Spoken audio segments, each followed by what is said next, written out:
Bienvenidos a una nueva edición de este evento especial titulado Día 7, Celebra la Vida. Un programa al que todos son bienvenidos, nadie debe excluirse, los que tienen el pelo blanco, los que lo tienen negro, los que no tienen pelo de ningún color, como es mi caso, todos sois bienvenidos. Gracias por vuestra atención. Y hacemos eco de los saludos que nos envían desde Humanes, Marbella, La Poveda, Cádiz, Sabadell, Faura, Coslada, La Línea de la Concepción, Sagunto, Perú, Kansas City, Arganda del Rey, Monterrey, Memphis, Badajoz, Collegedale, Tennessee, Madrid, Reus, Fuenlabrada. Gracias por acompañarnos, un abrazo a todos desde aquí y con la ayuda de Dios vamos a estar aprendiendo muchas cosas de la ciencia y de la Biblia. En este evento de 8 días estamos en el tercero y está dedicado a la evolución y creación, a las preguntas en este entorno de base científica. A partir de mañana las preguntas serán sobre la Biblia y los temas serán básicamente sobre la Biblia y la historia. De manera que hoy tenemos aquí como invitados a dos profesores de ciencia. Tenemos a Juan Carlos Pulleiro, gracias por acompañarnos. Gracias a vosotros. Licenciado en Químicas. Y tenemos a María José López, licenciada en Biología. Gracias por estar aquí. Nada, es un placer. Estupendo, gracias por hacer un hueco para acompañarnos hoy. Bien, y vamos con la primera pregunta, que hoy dice, ¿pero los grandes científicos no son todos evolucionistas? No, no lo son. Hay muchísimos científicos y sobre todo pues antes de esta época, estamos en una época en que parece que la evolución es lo que domina todo, pero bueno, hemos visto también en el vídeo cómo estaba pues uno de los más grandes científicos, la revista Nature la recogió en el año 2000 como el científico más grande hasta ahora y era Isaac Newton. Tenemos a otros como Kepler, también tenemos a Pasteur, tenemos a Kelvin, tenemos Linneo, hay muchísimos científicos que fueron creyentes. De hecho, estos grandes científicos, por ejemplo Isaac Newton, escribió más libros sobre profecías y libros espirituales que la propia ciencia. Y si leemos un poco de la biografía de Newton, ha sido uno de los científicos que más cosas ha descubierto, no solo la teoría de la fuerza de la atracción gravitacional. Así es que, no, por mucho que estemos bombardeados, porque claro, es lo que más oímos hoy en día, entonces nos parece que toda la teoría de la evolución es la ciencia y el resto no, por las circunstancias y por el paradigma que se ha elegido en este siglo. Pero yo creo que hay muchos más científicos, no he hecho ahí una clasificación, pero muchos más que son creyentes que otros que no lo son. ¿Y ellos no han visto contradicción entre una fe en la Biblia y sus investigaciones científicas? No, porque, bueno... No, algunos de ellos dicen que realmente están descubriendo la naturaleza y a Dios con sus investigaciones. Porque, bueno, yo ya lo comenté el otro día, en realidad hay unos hechos y unas interpretaciones. Entonces, uno puede interpretar de una manera o de otra. En realidad, la naturaleza y sobre todo en la biología es que se presta mucha interpretación. Tú ves unas cosas y las interpretas o con Dios o sin Dios. O sea, Dios es el artífice o el azar es el artífice. Entonces tú decides, es un paradigma. Entonces ahora mismo la moda, entre comillas, es que uno, bueno, es que uno sea evolucionista. Y parece como que si no lo es, no queda bien. No es un gran científico, no eres aceptado muy bien. Pero hay muchos científicos, incluso a veces algunos están escribiendo artículos diciendo es compatible la ciencia y la Biblia. Tratan de hacerlo compatible, pero claro, dicen generalmente, pero claro, no debes creerte la Biblia con toda su literalidad. Es lo que intentan. Sí. ¿No? Y estamos viendo como si hubiera una revolución, ¿no? Así en la ciencia. Muchos grandes científicos que han apoyado la teoría científica desde que salió el libro de la selección de las especies, ¿no?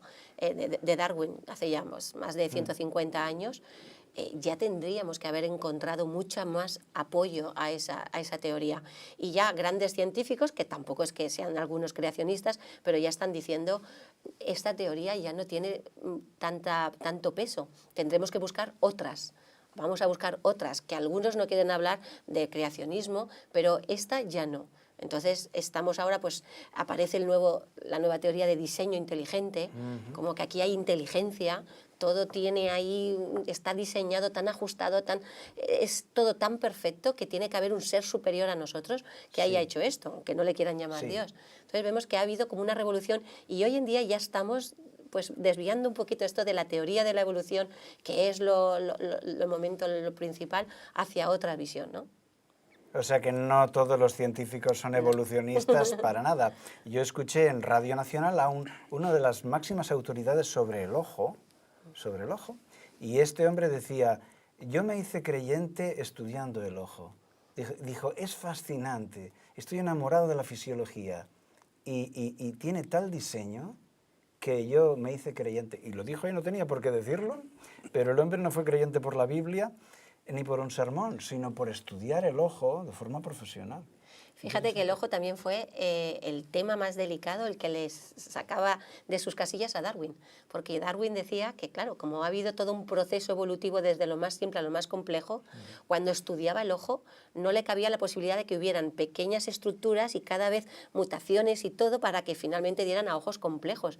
Y él hablaba de que le traía de cabeza el pensar en su teoría en el caso del ojo. O sea, para Darwin ya el ojo era como ese tema que no les sabía dar una respuesta. Claro, porque es un organismo complejo que o está completo y bien ajustado o no sirve para nada. O las piezas por lo por tanto, separado no hacen no te ayuda a sobrevivir porque no sirve para nada. Está así. Tenemos la segunda pregunta que dice, ¿acaso la columna de estratos no demuestra la evolución? Bueno, como comenté antes, hay una serie de datos una serie de observaciones, y una de ellas es la columna de estratos. La columna de estratos parece que los niveles van de lo simple a lo complejo.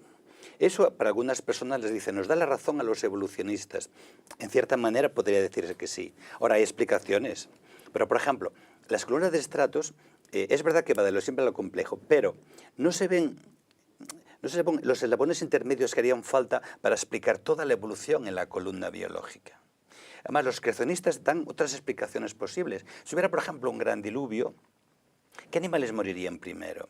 ¿Qué animales quedarían, digamos, primero sepultados? Los más simples, sin duda. También hay otra explicación posible, en caso de hubiera una gran inundación, puesto que los creacionistas explicamos por el diluvio todo ese proceso, ¿verdad? Si hubiera una gran inundación, serían los ecosistemas primeros que están junto a las lagunas, por ejemplo, las que primero serían sepultadas y sedimentadas. Los mamíferos, por ejemplo, serían uno de los últimos en ser arrastrados en morir, entonces aparecerían los últimos en esa cadena. Luego es verdad que parece que hay una secuencia de lo simple a lo complejo, parece. Pero si miramos, por ejemplo, con más detalle, vemos que cuando analizamos bien los estratos, hay un momento que es el cámbrico, una explosión cámbrica. O sea, cuando aparecen los estratos, hay ya una complejidad enorme en la vida. O sea, antes del cámbrico no se ven apenas seres vivos, solo se ven los estramatolitos y poco más. De repente aparecen los primeros estratos con casi todas las familias, casi todas las especies, casi todos los tipos de animales que luego están existiendo. Faltan los mamíferos, faltan las aves, pero una complejidad enorme. ¿Cómo explicas tú que de la nada casi al cámbrico aparecen todas esas cantidades enormes de animales y todos esos tipos de animales? Es muy complicado. Sí. Para explicar a nuestros espectadores, estratos serían las capas en las que se ha ido sedimentando, se ha ido posando, ¿verdad?, los restos, los fósiles, y encontramos que abajo suelen ser más simples y arriba más complejos, sí. Y de ahí se deduce la evolución. Una evolución de lo simple a complejo. Pero sí que es verdad que en un periodo, como él ha explicado muy bien, que es el cámbrico, de repente aparecen muchos seres ya muy complejos. Entonces debería de haber ido poco a poco y de repente todo. La complejidad, ¿no? La evolución habla de que se necesita millones de años y poco a poco van evolucionando, poco a poco, pero esa explosión cámbrica de repente todos y ese vacío también, ¿no?, entre unos organismos y otros, unos fósiles y otros, hay muchos intermedios, los eslabones intermedios, que no aparecen tampoco. Aparecen fósiles que cuestan, son estructuras simples, cuestan más fosilizar, pero luego complejos y no hay tantos fósiles entre unos y otros a lo largo de esa evolución. Eso también te deja pensando un poquito que falla, ¿no? Sí. Pues quiero aprovechar ahora para presentar al tercer invitado que tenemos hoy con nosotros, que tenemos a este tercer invitado. ¿Un fósil? Un fósil, lo digo.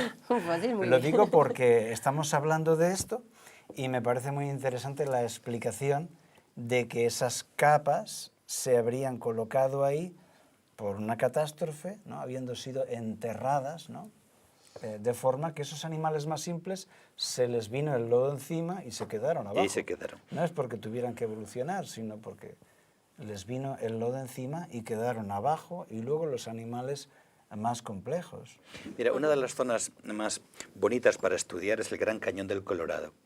Porque el Gran Cañón del Colorado, sabes que el río Colorado lo ha excavado, ¿no? Y se ven hasta 2 kilómetros de estratos. 2 kilómetros de estratos, ahí se puede ver toda una cantidad enorme de fósiles, de animales, ¿no? Realmente, ¿cómo ha ocurrido eso? ¿Cómo ha ocurrido que haya 2 kilómetros de estratos? Pues bien, los creacionistas pensamos en el diluvio. Los evolucionistas, pues en mucho tiempo, muchos millones de años, que han ido depositándose y dejando todos esos fósiles. Pasamos a la siguiente pregunta. Dice, ¿no es cierto que los métodos de datación,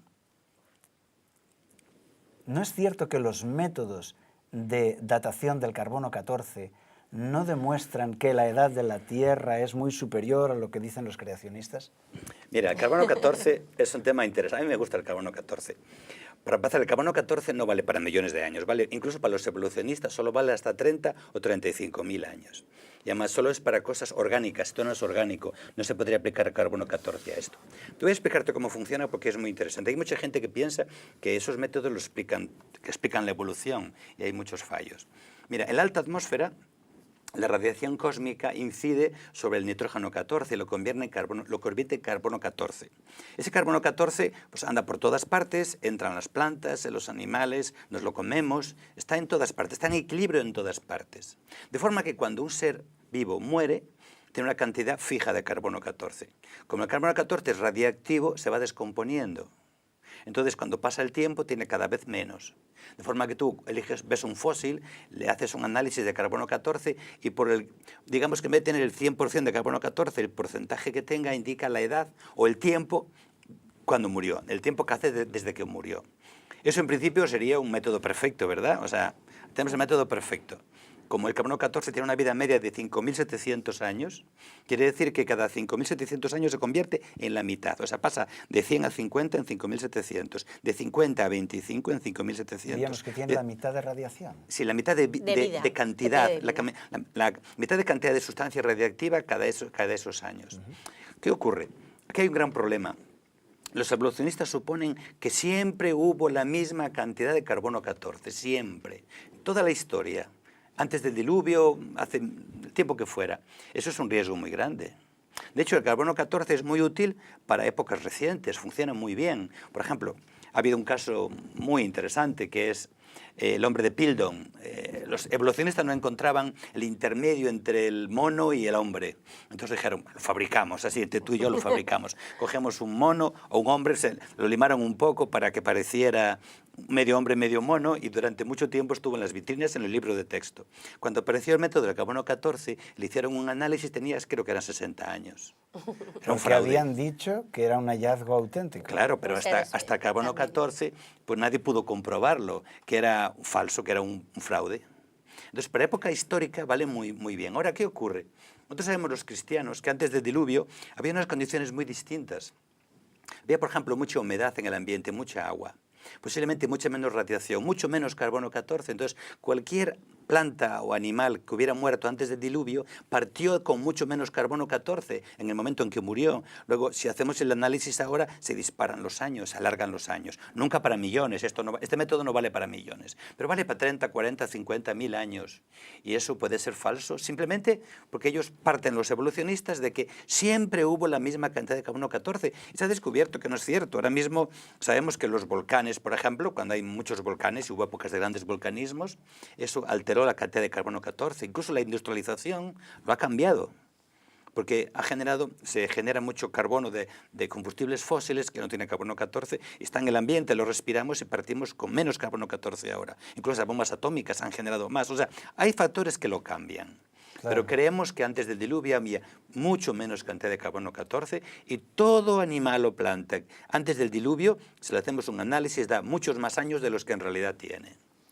Entonces, para calcular la edad de la Tierra no se puede utilizar el carbono 14. Yo no podría utilizar el carbono 14 para calcular la edad de este fósil, porque no hay nada orgánico aquí. Ya se ha descompuesto todo y lo único que queda son minerales que se han ido introduciendo entre los poros del animal y ahora solo se ven pues, las dos valvas, la forma y todo. Pero para los organismos sí que se utiliza esa metodología, que es pues eso, un elemento padre se transforma en un elemento hijo a una velocidad. que se supone que esa velocidad es constante. Como muy bien ha dicho Juan Carlos, no tiene por qué ser constante, no tiene que haber el elemento padre, no partimos siempre de la misma cantidad y a un ritmo y a una velocidad constante a lo largo de la Tierra. Si pensamos en un creacionismo, Dios crea una creación madura. Si hubiéramos visto esas plantas, el ser humano y todos esos seres que Dios acaba de crear, ¿qué hubiéramos dicho? ¿Qué edad tienen esos animales? Es una creación madura.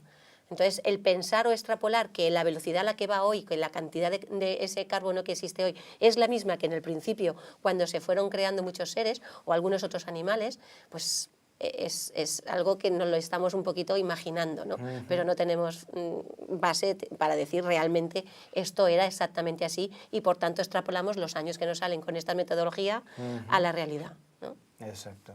Bien. Pues vamos a seguir con nuestro tercer invitado. Vamos a llamarle Pietro. ¿Os parece? Está bien. Sí, lo digo por la siguiente pregunta, que dice, ¿qué es un fósil? ¿Piedra? ¿Conclusiones? Evidentemente un fósil es piedra. Mira, cuando este animalito, que no lo vemos aquí, pues fue enterrado, pues era orgánico, tenía sus partes, ¿no? Pero claro, la parte orgánica se va descomponiendo y desapareciendo. ¿Qué ocurre? No queda el hueco. Se va filtrando agua con minerales alrededor que se va mineralizando, se va convirtiendo en piedra. O sea, va desapareciendo la parte orgánica y va apareciendo piedra en su lugar. Claro, luego se rompe con facilidad por donde ha habido el interfase, ¿no? De una fase a otra. Entonces podemos extraerlo y verlo como era en su momento. Pero no queda nada del fósil original. Es todo piedra. Hombre, si lo abrimos, a lo mejor podemos ver alguna estructura que hubo en su momento, pero ahora es piedra. Es más un molde así externo. Y sí que el único fósil que podríamos ver con alguna materia orgánica que quede es cuando la resina, el ámbar, ha podido coger algún insecto, algún animal y se ha podido quedar dentro. Lo único. Pero aparte del ámbar o la resina, todos los fósiles que tenemos ahí son minerales. Está duro, ¿eh? Podemos coger un montón de restos, las estructuras duras son las más fáciles de fosilizar que las blandas, aunque en algunos casos también tenemos fósil de estructuras blancas, de huellas, de pisadas, etcétera, pero es una mineralización. Ha tenido que ser enterrado todo muy rápido para que no hubiera oxígeno, que no se hubiera descompuesto rápido y le hubiera dado tiempo a poder mineralizarse. Necesita tiempo y espacio. El ser vivo ha sido enterrado, ¿verdad? Lo cual cuadra muy bien con el relato del diluvio. Ha sido enterrado y al descomponerse deja un hueco que es rellenado por agua con minerales y acaba formando una piedra con el molde que dejó el ser vivo. Y ahí tenemos los fósiles, por todo el planeta, millones de fósiles. ¿Qué podemos leer en estos fósiles? Mira, yo le diré una cosa. Es muy difícil que se forme un fósil. Si tú lo piensas bien, no sé, se muere un animal, ¿se convierte en fósil? No, se lo comen los bichos, se degrada. O sea, para que se forme un fósil tiene que haber un enterramiento rápido. Tiene que haber además, por la cantidad de fósiles que vemos, o sea, a veces hay enormes superficies llenas de fósiles. He visto unas fotos hace poco en un lugar de Estados Unidos que era como si estuvieran acumulando fósiles, como si fuera un amasijo de fósiles. ¿Cómo puede producirse eso? Es una catástrofe, una gran catástrofe tuvo que haber ahí. Entonces, no se forma fácilmente un fósil. Todos los fósiles que vemos tienen que ver con un enterramiento rápido. Un enterramiento rápido cuadra mucho mejor con un diluvio que con como la vida que vemos ahora, ¿no? Que vemos que todas las cosas, hay una erosión suave, hay unas condiciones estándar muy tranquilas, o sea, no hay muchas catástrofes. Evidentemente, de vez en cuando vemos algunas inundaciones y bueno, se arrastra tierra y algún animal se podría arrastrar y se podría enterrar, pero no es una cosa muy habitual. No, es tiempo y reposo, de dejarle espacio y tiempo así para que esté todo en reposo y se vaya mineralizando poco a poco. Es verdad que tenemos luego también pues, el carbón, petróleo, que ha sido de grandes enterramientos de muchas masas forestales, animales, sobre todo las que son del mar, ¿no? Porque es más tipo plancton. Entonces han sido también enterradas y eso hemos visto cómo se ha transformado toda esa materia orgánica y se ha formado carbón y petróleo exageradamente, que hoy no se está formando esos grandes yacimientos, ¿no? Se están acabando y nos quedamos ya sin carbón y sin petróleo. Entonces, eso ocurrió en una época de una forma, como dice Juan Carlos, masiva, porque aunque hoy tenemos muchos cataclismos y muchos problemas ambientales, pues de momento pues, los fósiles son como muy antiguos y bueno, no sabemos, ¿no?, lo que se estará fosilizando, pero no hay tantos actuales, son más del pasado y parece que todos son de una época, más o menos en una cantidad de años, ahí es donde hay una gran cantidad cantidad de fósiles, pero escaseamos mucho, por eso también los evolucionistas tienen problema, ¿no? Deberíamos haber encontrado ya desde que Darwin lo comentó hasta nuestros días muchísimos fósiles y muchísimos fósiles intermedios que no han aparecido. Escasean mucho, es verdad que es difícil, pero también escasean las estructuras intermedias. Cuando aparece algo que puede ser una estructura intermedia, enseguida intentamos pensar, hemos encontrado un fósil, ¿no? Típico Archaeopteryx, un ave que parece que tenga mezcla de reptil, mezcla de ave, tal vez sea el eslabón perdido entre los reptiles que evolucionaron a las aves, pues luego hemos visto que no es exactamente así. Hace poco pues en las revistas también salió, la revista de Nature, pues un poquito este tema de que no es, había habido un poquito de plagio, un poquito también de mezcla, pero que no existen tantos fósiles intermedios, escasean y por tanto no podemos apoyar que realmente los fósiles nos lleven hacia una evolución como la plantea la teoría de la evolución. El padre de la evolución moderna es Gould y, bueno, Dredge, tampoco sé cómo se pronuncia muy bien. Ellos, viendo un poco lo que dice María José, la ausencia de eslabones intermedios, ellos están proponiendo una teoría un poco diferente, ¿no? Ya no proponen que fue un proceso lento y gradual, sino que las especies generalmente son algo muy estable, poblaciones son muy estables, la evolución no se produce, digamos, con normalidad, sino en poblaciones aisladas y de repente, digamos, en un momento determinado hay unas condiciones especiales que hacen que la evolución sea rápida y sea brusca casi, ¿no? Y repito, en poblaciones aisladas, no las grandes poblaciones. ¿Por qué tienen que decirlo así? Pues que no encuentran los eslabones intermedios. No encuentran. ¿Tú te imaginas para pasar, por ejemplo, de aves a mamíferos, la cantidad de animales que harían falta y de millones de años o lo que sea, ¿no? Y todo serie de pruebas. La evolución tenía que hacer muchísimas pruebas. ¿Dónde están esas pruebas? ¿Dónde están esos animales intermedios? O de repente vemos aves y mamíferos. ¿Dónde están los intermedios? Pues como no los encuentran, es lo que dice Gould, ¿no? Sobre todo.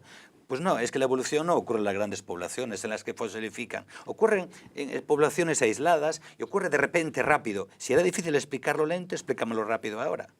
Y perdóname que hable así, pero a veces no, si es que es así. O sea, yo veo muy difícil explicar los procesos, esos procesos hacia adelante. Parece como que alguien está empujando una dirección hacia la perfección. ¿Quién empuja? ¿El azar? Si eso es complicado lentamente, ahora explícamelo. No, a saltos, prácticamente a saltos. Rápido, un poco tiempo. ¿Por qué lo hacen? Porque no tienen otro remedio, porque no aparece lo que quieren que aparezca, no aparece lo que debería aparecer. Es una variación de la teoría que dijo Darwin de que era algo muy gradual y ahora estos dos autores pues dicen que no, que es van un poco a la teoría del saltacionismo, ¿no? Como que hay un grupo de animales, se diversifican, de repente tiene que haber un salto, ¿no? Pues una evolución más rápida donde vuelven otra vez a diversificarse. ¿Por qué? Pues porque parece contrario el hablar de millones de años y luego hablar de selección natural que durante millones de años está seleccionando, se están produciendo mutaciones. Entonces es como contradictorio. Tiene que ser algo más rápido porque la selección no solo selecciona lo bueno, también, como hemos comentado, lo malo lo desecha. Entonces, cuanto más tiempo haya y se van evolucionando estructuras que todavía no llegan a ser perfectas, deberíamos ya de desecharlas. Entonces no puede ser un proceso tan largo. Por eso ya estos autores dicen, debe de ser algo más rápido. Sí, claro. Yo recuerdo en el libro de texto cuando era niño que aparecía la evolución del caballo, por ejemplo, desde un animal como un cerdito, y que se le van poniendo los cascos, uñitas, como uñita de cerdo, pezuñas, luego el casco, y había ahí pues 4 o 5 animales en proceso hasta el caballo actual, ¿no? Claro, luego cuando te haces mayor, te das cuenta que uno lo encontraron en Australia, el otro en Norte de África, el otro en la Patagonia, y dices, pero vamos a ver, porque encuentren un hueso aquí, otro allá, sacar semejante conclusión de evolución, es tan acrobático como el Circo del Sol, me parece a mí, ¿no? Mira, yo además asistí a una conferencia sobre eso que me ha encantado. Decía lo siguiente, vamos a suponer que eso es cierto, esos son 140 millones de años hablando como evolucionistas, pero es que son 540 millones de años para explicar de la bacteria al ser humano, o sea, 140 millones de años para pasar de un caballo pequeño y 4 cambios a un caballo grande. Entonces, en 540 millones explicas de bacteria a ser humano, eso no cuadra, ¿verdad? ¿Estás entendiendo, no? O sea, según ellos, 1/3 de la evolución para ese cambio. Explícamelo tú a mí, que de la bacteria al ser humano en 540 millones de años, eso no cuadra, vamos. Porque sí que es verdad que pueden haber fósiles en distintos continentes, pensando que tal vez esos continentes en un determinado momento no son como los actuales, ¿no? La deriva continental, hablaba un poquito pues Wegener, que los continentes se van distanciando, acercando por un lado, la Tierra es redonda, pues nuestro océano Atlántico, que es un océano más o menos joven, vemos que hoy en día se está desplazando a unos centímetros por año y se está abriendo ese océano. Eso quiere decir que por la parte del Pacífico se está estrechando.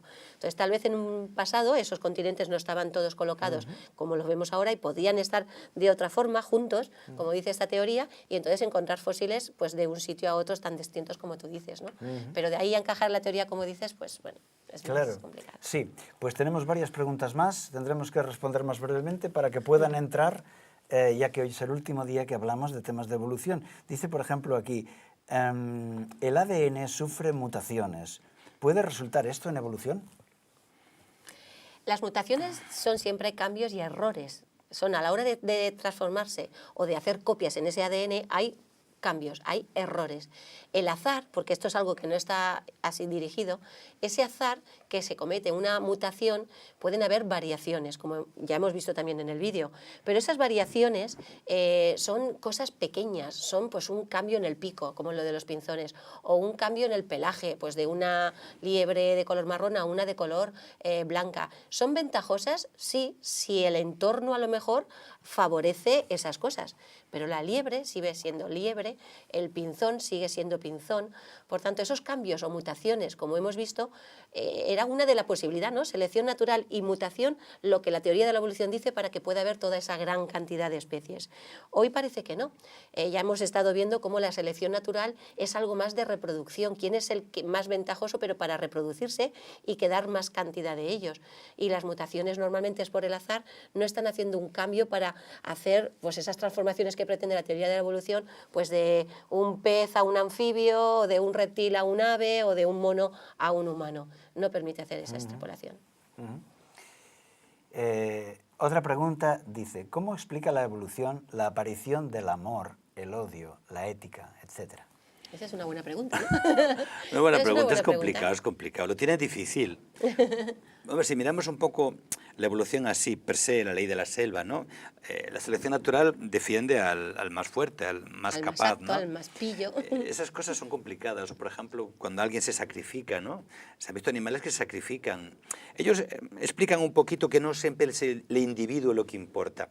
También importa el gen. Entonces, en el fondo estamos defendiendo los genes. O sea, es el gen el objeto de la evolución, no el individuo, ¿no? Pero bueno, es complicado. Pero esa pregunta es muy importante. A mí es una de las cosas que me hace tener más peso en creer en Dios. Porque si estamos aquí por el azar, por una selección, ¿quién me manda a mí qué es lo bueno y qué es lo malo? ¿Quién me tiene que decir, explicarme cosas de la ética, de la moral, el amor? O sea, ¿quién tiene autoridad para decirme eso? Si aquí estamos todos compitiendo un poquito pues para ver quién se desarrolla más, quién puede evolucionar mejor y quién puede sobrevivir. Entonces nos quedamos esta idea del amor, el altruismo, todos estos factores que quedan un poquito ahí en paréntesis, ¿no? Y cuando tú crees en un Dios, pues sabes que hay un lado bueno. También es verdad que Génesis 3 pues, te habla también el lado malo y por eso tenemos el mundo que tenemos. Pero eso lo explica más bien pues, con la creencia de la Biblia más que con la evolución. Sí, la verdad es que ves un perro capaz de morir por su amo y ves también en los hombres actitudes heroicas como en los animales, de sacrificio, y te das cuenta que no somos meras máquinas de supervivencia como nos han enseñado. No, hay algo más que la evolución no explica, ¿verdad? ¿Es la adaptación un proceso evolutivo? ¿Cómo se adapta dentro de la creación? Mira, nosotros estamos bastante de acuerdo con lo que dijo Darwin, ¿eh? Porque Darwin solo explicó una microevolución. Como antes comentó María José, o como comentó en el programa antes, o sea, en la parte primera, Darwin estudió los pinzones. Y eran pequeños cambios en los pinzones. Claro, eso sorprendió mucho a Darwin, porque antes de él eran fijistas, pensaban que no había ningún cambio. Entonces, de no haber ningún cambio, de repente hay cambios, se le abrió la mente. Pero claro, los cambios existen. Yo creo que Dios ha creado una gran variedad, una capacidad de cambio impresionante. Hablamos el otro día incluso del lenguaje. Pero además, si miramos a los seres humanos, todos los tipos de razas que hay una gran variabilidad una gran capacidad de variación. Pero claro, esa variación es muy limitada. Y lo que descubrió Darwin son pequeños cambios. Darwin no descubrió cómo el pinzón dejaba de ser pinzón y empezaba a ser otra cosa. Solo descubrió que los pinzones, una vez que entraron a las Islas Galápagos, había diferentes nichos, diferentes alimentos, fueron adaptándose. Incluso el que tenía el pico más fuerte podía comer cosas más duras. El que lo tenía más fino y más pequeño podía coger insectos, ¿no? Pero claro, ese cambio dice que le abrió la mente y entonces empiezas a pensar en millones de años qué puede ocurrir. A la imaginación toda la que quieras, pero en realidad solo podemos explicar pequeños cambios que entran perfectamente en nuestro concepto de creacionistas. O sea, solo tenemos que ver los seres humanos. ¿Cuántas razas y tipos hay? O sea, hay variación. Ahora, esa variación, ¿los seres humanos están dejando de ser seres humanos, empezar a ser otra cosa? No. ¿Podría ser que Dios crease todo, pero que hubiera además una evolución? Si no es así, ¿por qué? Bueno, ese es el término, ¿no?, de evolución teísta. Yo creo que cuando intentamos coger varias teorías, mezclarlas todas para intentar contentar a todo el mundo, no funciona. Es mejor o creer una cosa o creer otra, pero las medias cosas, esto trae muchísimos problemas. Si yo soy creacionista y creo que existe un Dios, ¿dónde está el Génesis? ¿Dónde quedarían los 7 días de la semana? Si todo ha sido a lo largo de un proceso evolutivo de millones de años, ¿dónde queda el sábado? Si Jesús muere cuando viene a la tierra y se espera el viernes para resucitar y el sábado lo mantiene en reposo y se espera hasta resucitar el domingo, ¿para qué? Si es un proceso evolutivo, no tiene muchas cosas sentido. Entonces, yo creo que esto de intentar decir, bueno, es la evolución porque es científico, pero como no sé de dónde viene, ponemos a un Dios y luego le dejo por la chispa de la evolución. Yo creo que en el Génesis lo tenemos que coger como Dios lo dijo. Y Dios lo dijo tarde y mañana, es decir, es un proceso de 24 horas, de que hay 7 días de creación y el 7º es de reposo para mirar toda su obra que ha sido buena en gran manera. Y a partir de ahí, cuando extrapolamos a millones de años, un proceso evolutivo, queremos meter cosas que tenemos, yo creo que muchísimos más problemas. Entonces, si yo creo en Dios, tiene que ser pues lo que Él nos ha dejado, que ha sido pues la Biblia. Si no creo en Dios, entonces tenemos que hacer un proceso, pues de momento tenemos la teoría de evolución, pero mezclar las dos para mí es un caos todavía mayor y es más complejo todo esto. Para mí el principal problema quizás es el problema del pecado, ¿no? Y del mal y de la muerte. Según la evolución, la muerte existe desde siempre.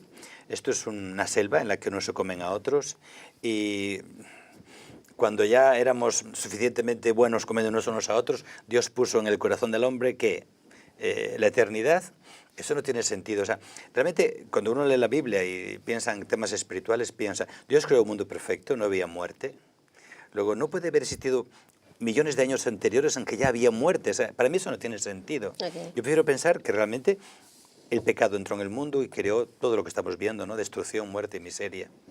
¿No? Y hay cambios, ¿no? En Génesis 3, cuando habla de cómo entra el pecado, pues va a decir las consecuencias de esa entrada del pecado. En la tierra nos producirá espinos, cardos, la mujer pues va a tener dolor, en este caso pues al tener hijos, el hombre dominará a la mujer, se enseñoreará de ella. Estamos viendo todos estos casos que es consecuencias del pecado también.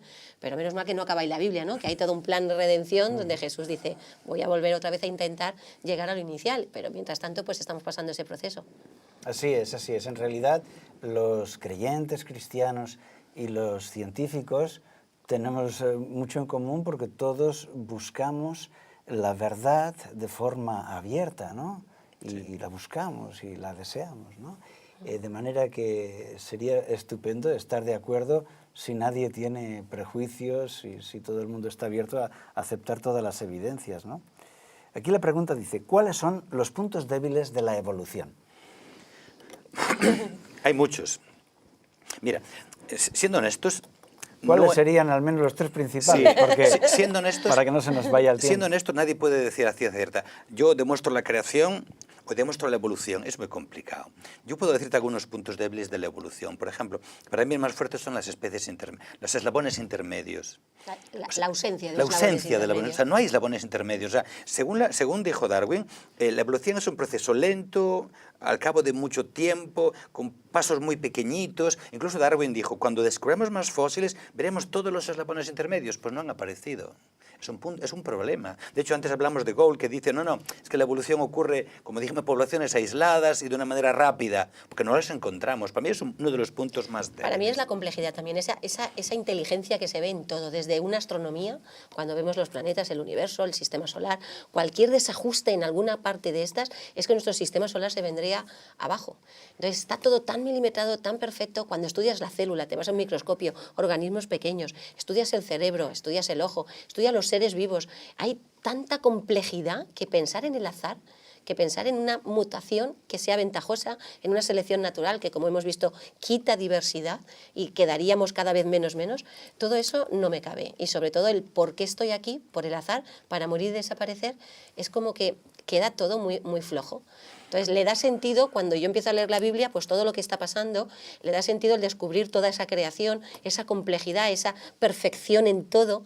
No puede ser eso fruto del azar. El tema del origen de la vida, o sea, solamente el origen, una célula, una sola célula que exista, eso les trae de cabeza a los científicos. Es que ¿cómo explicas el origen de una sola célula con la complejidad enorme que tiene? ¿Qué fuerzas actúan ahí para que eso funcione? Porque la vida no lo sabemos definir. Bueno, hay un texto bíblico, ¿no?, que Jesús dijo, yo soy la vida, ¿no? Pero la vida un biólogo no la sabe definir y podemos tener el organismo entero y no le sabemos dar la vida. Eso no sabemos qué es eso de la vida. Lo hemos intentado muchas veces y todavía no. Sabemos que son seres vivos, que son capaces de reproducirse, relacionarse y nutrirse, pero ¿qué es la vida? Es un concepto que todavía hoy no se puede decir. Y sobre todo, cuando tiras a Dios de ese concepto, aún parece que es más difícil, ¿no?, de poder explicar esto. Estupendo. La siguiente pregunta dice, ¿se puede ser creacionista y no ser creyente? Es muy complicado. Mira, es que hay tres paradigmas ahora mismo. Un paradigma es el creacionismo. La base del creacionista es que Dios ha creado. Claro, si Dios ha creado, el creacionismo se basa en Dios. Luego está la evolución, que es que el azar ha creado. O sea, el azar es la fuerza que dirige los genes para la evolución. El azar es el que crea en los evolucionistas. Luego el tercer paradigma, yo diría, en nuestro mundo que vivimos, sería el diseño inteligente, ¿no? Hay gente que puede decir, mira, yo creo que no ha sido Dios, pero hay algo, un ser, una inteligencia, un ser superior que ha diseñado esto. Podría ser, a lo mejor se refiere a eso, ¿no? A que alguien no crea en el Dios de la Biblia o no crean el Dios de los cristianos, pero crea que hay un ser superior, llámalo diseñador, que ha diseñado todo esto porque es tan perfecto que no se puede explicar de otra manera. A lo mejor se refiere a eso. Pero con un creador tienes que irte a la creación tal cual como está en la Biblia. Entonces es difícil, es difícil en una excursión de montaña, llego arriba de una montaña y me encuentro un montón de gente allí con picnic, con grandes altavoces enfocados hacia arriba, generadores eléctricos. Y digo, ¿qué hacéis? Dice, es que va a haber un avistamiento ovni, porque nos lo han comunicado. Era un grupo de personas que estaban en contacto y ellos me explicaron, ellos serían personas que creen que alguien ha venido de fuera de este mundo y ha sembrado la vida aquí y la está observando, ¿no? Serían gente que no son creyentes en la Biblia, pero sí serían creacionistas, claro, pensando en los, ¿pero quién los creó a ellos? Extraterrestres. Buena pregunta también. ¿Quién los creó a ellos? Es la teoría de la panspermia, ¿no?, que hablábamos de que no les sabemos dar una explicación y tal vez fuera de nuestro planeta, que hay otros más inteligentes, lo han sabido y aquí vino a la Tierra algún tipo de vida. Así es, y aquí respetamos a todas las creencias y todo tipo de hipótesis, y se trata de razonarlo. Y nosotros no encontramos ninguna contradicción entre el relato bíblico y lo que se encuentra en la geología y la paleontología. Más bien, como hemos visto y como nos muestra nuestro amigo Pietro, evidencias de una gran catástrofe producida por agua, donde muchos animales fueron sepultados por lodo de forma masiva alrededor de todo el globo terráqueo. Tenemos un minuto para esta pregunta. Profesor Pulleiro, ¿por qué eres tú creacionista? Mira, yo le doy vueltas al asunto, ¿no? Realmente lo soy, a veces no sabes por qué lo eres. Yo creo que es la manera más lógica, la forma más lógica de interpretar lo que veo, de interpretar el mundo, ¿no? De interpretar la naturaleza. Yo creo que prefiero a un Dios que crea que a un azar que va ahí trabajando sin ningún sentido para crearme a mí. Yo prefiero sentirme hijo de Dios que sentirme fruto de la casualidad. Para mí sería muy triste que fuera fruto del azar, porque además quiere decir que cuando me muera se acabó todo, no hay nada más, no tiene sentido mi vida. ¿Tiene sentido si tú eres fruto del azar, de la casualidad o de la suerte o de la mala suerte? Sería muy triste, ¿no? Yo creo que la única forma de explicarme mi vida, la naturaleza y todo lo que veo y siento es a través de la creación de un creador. Por eso soy creacionista. Profesora López, ¿por qué eres tú creacionista? ¿Por qué no? Si la ciencia veo que me apoya esa teoría, si realmente me da más explicaciones que la teoría de la evolución, si como científica cuando investigas te das cuenta que hay una perfección en el diseño, a pesar de que el pecado ha podido cambiar cosas, pero hay perfección y está todo tan ajustado, la respuesta es ¿por qué no? Buena respuesta. Estupendo. Bien, hemos estado durante tres días hablando, durante 3 temas, hablando de evolución o creación, ya que para entender un día 7 hemos de entender que hubo antes 6 días de creación, para que en el 7º Dios nos invita a celebrar la creación. Empieza la Biblia con el texto de Génesis 1:1 diciendo: en el principio creó Dios los cielos y la tierra. Y hemos visto en estos días de que no hay nada que pueda encontrar la paleontología o la geología que nos haga pensar diferente, tampoco la astrofísica. Esta frase gloriosa es la que hace a muchos cerrar la Biblia en cuanto empiezan a leerla. Mi mejor amigo me dijo, yo leo la primera frase y tengo que cerrar la Biblia. En el principio creó Dios los cielos y la tierra. Sin embargo, siendo objetivos, vemos que no hay contradicción entre el libro de Dios, la Biblia, y el libro de la naturaleza, que también entendemos que es un libro donde podemos ver a Dios. Y llegados a este punto, queremos recomendaros la descarga gratuita del libro que se llama La ciencia descubre a Dios. Puedes buscarlo en Google y puedes descargarlo gratuitamente sin necesidad de dar tus datos.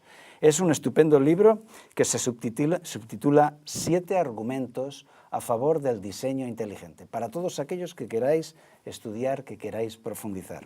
También podéis ver en el canal YouTube de Logos TV, podéis encontrar los vídeos de Naturalia, titulados Naturaleza en Conciencia. Concretamente el número 8, podéis verlo porque está dedicado al sistema, al diseño inteligente en el cosmos, en el universo.